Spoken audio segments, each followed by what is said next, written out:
Hello. Thank you for joining us today. My name is Brandy, and I'm a career facilitator within the Goodwill Columbus Workforce Development Department.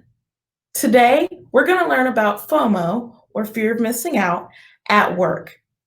Before we get started, make sure to like and subscribe to all of our social media channels. That includes YouTube, Facebook, LinkedIn, and Instagram. Okay, so FOMO, how to cope with it at work. To get started, what is FOMO? So, FOMO means fear of missing out. Examples of FOMO can include now wanting to go to a concert that you weren't planning on going to before, but all your friends are at, or buying a bunch of toilet paper at the store, even though you already have toilet paper at home. Now, how does that work in the office?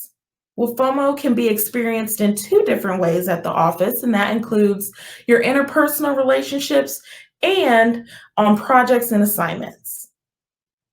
So, if you're experiencing FOMO or fear of missing out with your interpersonal relationships at work, you can cope with that feeling in a variety of ways, and that includes one, planning your own office gatherings, two, paying attention to the communication style at the office.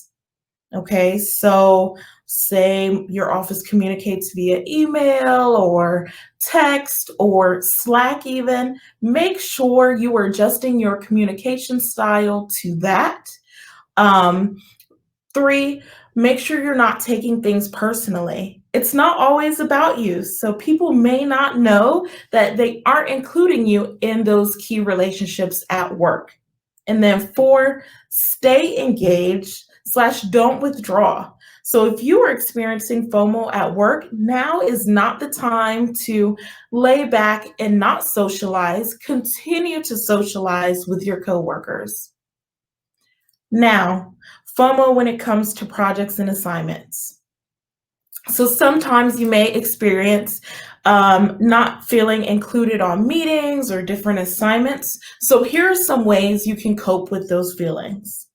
One, stay engaged. So if you stay engaged, your coworkers or your boss will be able to tell that you are interested in those key projects and assignments, and then hopefully add you on. Two, determine if you're even needed. Sometimes you're not needed for a project, so determine what value will you add to that project or assignment. And that leads me into three, be indispensable. So make sure you are accumulating all the skills needed to be able to execute those projects and assignments. That way, next time a new project or an assignment comes up, they will think, let's include her on those projects. Four, offer help. So they may need your help, but they didn't reach out initially. Always offer help so they know that you're interested in those projects and assignments. And then five, communicate. So people aren't mind readers. Your manager might not know how you're feeling. Your coworkers might not know how you're feeling. Make sure you are communicating. Now let's review. What are some ways you can cope with the feeling of FOMO at work? Well, one, FOMO means fear of missing out. And yes, it can be experienced in the work realm. Two, if you are experiencing FOMO, make sure you reflect. Think about your actions. Think about if you are really needed for those projects. Think about how you're coming off to your coworkers or managers. Two, stay engaged. Make sure you are seeming interested with the projects and assignments, and make sure you are continuing to foster those relationships with your coworkers.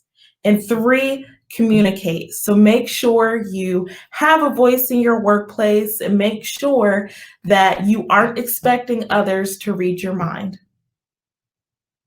Well, thank you for tuning in with us. Before we let you go, make sure you like and subscribe and follow us on all of our social media pages. That includes Facebook, YouTube, and LinkedIn. And if you have any questions, please feel free to call us or contact us on this Facebook page. Thank you and have a wonderful day. Bye-bye.